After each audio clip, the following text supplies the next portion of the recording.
for your membership. We want you to make your facilities AGA friendly with tee times, bell flags, lessons, club championships, local promotions, all the rest of it. And we're going to talk about how you can be founding members and an advisory circle. We need your support. We need some single or focused points of contact to help us go organize all of this.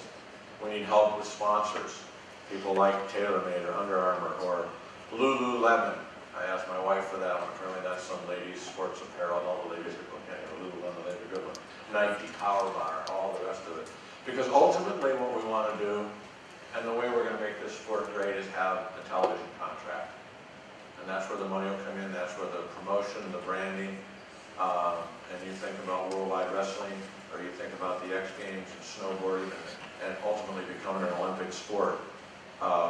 So we're going to need your help to host national events, the national championships. We'll need your help to host the Pro Tour and regional qualifying events, and we'll need you to hold club championships, because for every AGA belt you need a senior, ladies, a men's, a junior champions. And so there'll be a lot more chances to be club champ. Right now there's just one club champ, effectively, at most clubs, maybe a senior club and a ladies club. But now you can have many, many club champs. And the more club champs you have, the more people you'll have coming back to the game. And then we're going to need you to be supportive financially. And I don't know, my fantasy is that, and if you think about how much money would you make if we could raise your utilization rates by 10%? How much cash would that put? And is there an assessment that we could put towards promoting the games of the AGA? That would be good. So now I want to introduce Pat Gallagher, the CEO, and have him get his face and voice in front of you and talk a little bit about his perspectives on this, and I'll sit down for a second.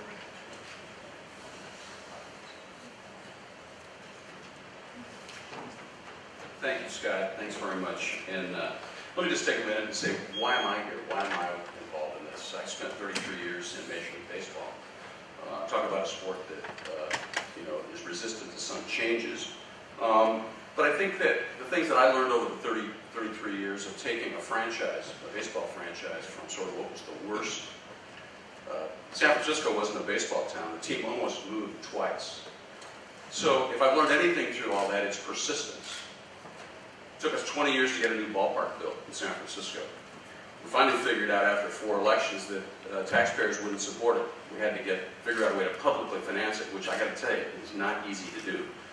But we did it because enough people cared about it, enough people got behind it, and that's really the secret of all this.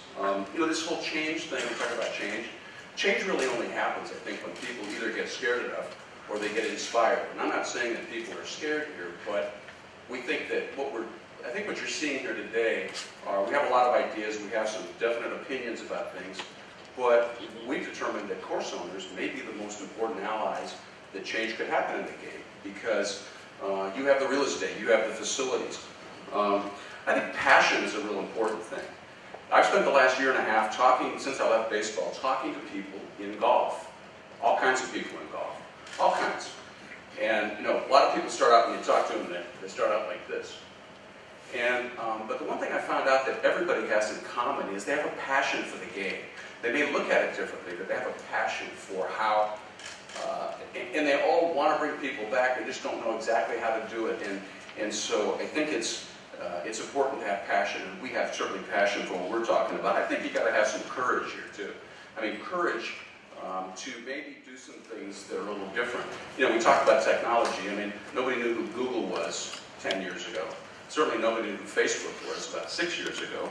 Not making a comparison, but what I'm saying about golf is, there's a whole generation of people out there that we got to go after. We got to figure out a way to go get. We have to have respect, and I have incredible respect for all the people here and the people in golf who have got it to where it is now. I put a couple of slides here, and I think innovation, true innovation and respect, leads to growth and health. I think safe programs, safe things, is a slow death. And this is not aimed or targeted at anybody, but I think you need all these things, but I think you also, with all the other programs you have, you need some things that are maybe a little disruptive, things that are going to make people think a little bit. Some of the stuff that we've talked about today will make people think. I think that we have to learn from others. If we're going to create a movement for excitement in golf, I say movement for change. We don't want to change golf. We want to create a movement for excitement in golf. We have to do it in a way that gets people's attention. It gets people's attention. And so it has to have all these elements. It has to have technology, it has to have rules, it has to have games, it has to have equipment, it has to have excitement, it has to have the web, because that's where our kids are finding out about it, and we have to learn how to embrace that. So we have to start somewhere. And you've sort of seen some of our team members who are involved in this. And we love the game. We're doing this because we love the game, but we're not doing this necessarily to be altruistic. We think that this has to be a business. You're business people. So we actually have I didn't want to pass it out ahead of time. We actually have a survey. I'm going to ask my folks just to pass around here. This is a survey for course owners, and I want you just to, you don't have to fill it out now. Take a look at it, fill it out, and either give it back to me or fax it to me, whatever. But you talk about what's the ask.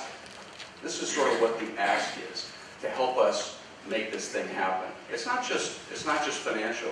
It's a personal commitment to get involved in this. We have one more slide. Oh, okay. Ask me. I'm just, I've made it my passion now. I don't have the distinction of being one of the best CEO golfers. I'm close to one of the worst CEO golfers, and I've made it my passion now to help work it good. So we don't have much time, but we'd like to take a few questions. Anybody brave enough for a question? Yes, sir. I hope I don't know the answer to this, but I probably do. What's the USGA think about all this? I'll just answer the USGA quickly. The USGA has been very measured. I think what they've said is, we all agree about growing golf. I think they say we're for anything that grows the game, as long as you don't break our rules. I think that's probably fair.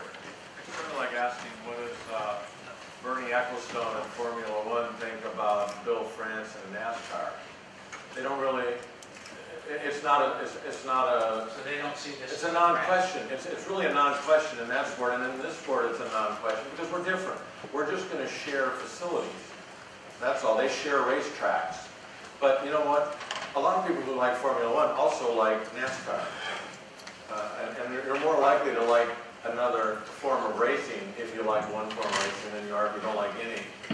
So, I mean, the other thing you look at, we look at this a little bit differently than those of you who have lived in golf, is that nobody owns golf.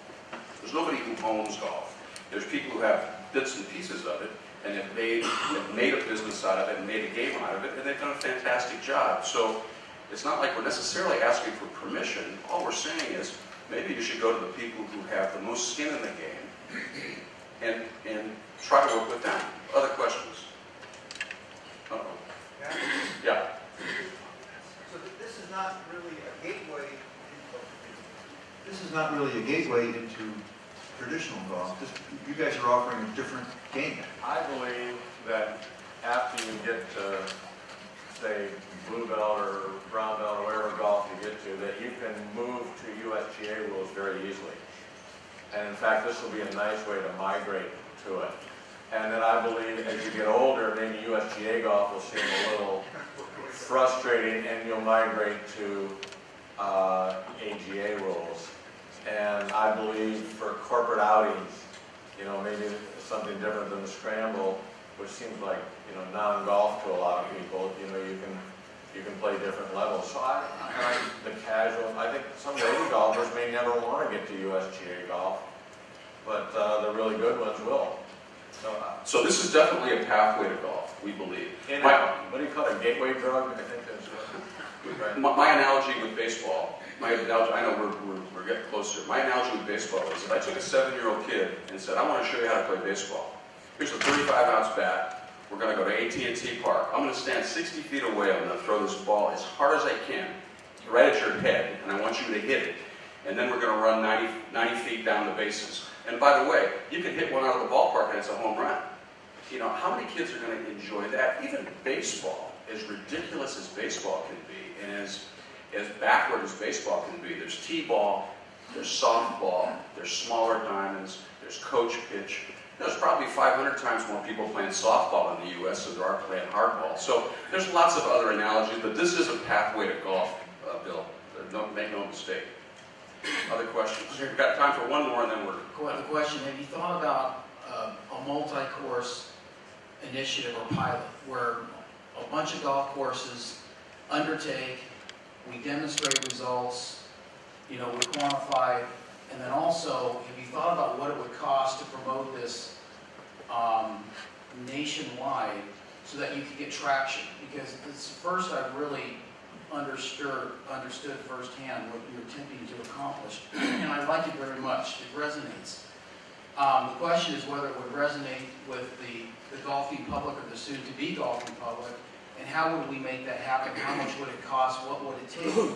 And then perhaps we could raise some money. It's a great question. Let me just answer it by saying yes. In essence, we're creating a new consumer product here, in a sense. So starting it off, really, starting it off in a maybe smaller setting and refining the product so that when we go out, there's impact. So this is not just regarded as just another golf improvement program.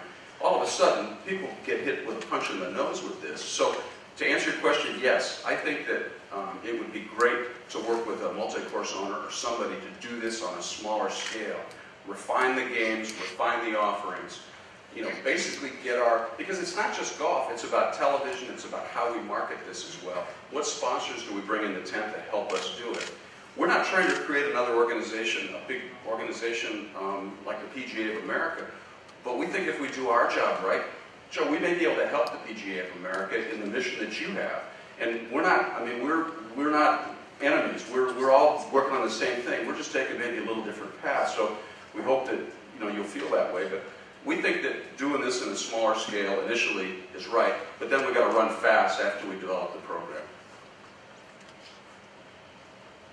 Thank you. We appreciate your support. You have contact information here and cards. We got one more plug, and the guys who did the presentation are here. Ben Wolstenholme, who's right here from Moving Brands, one of our team members. This is a branding thing. It's all the different touch points of how you develop this game is going to be involved in branding it in every different touch point.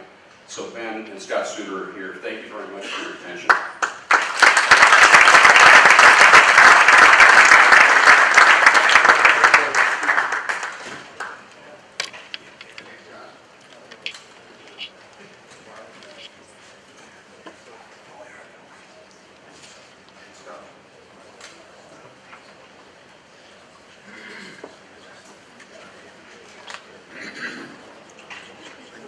Thank you, Pat.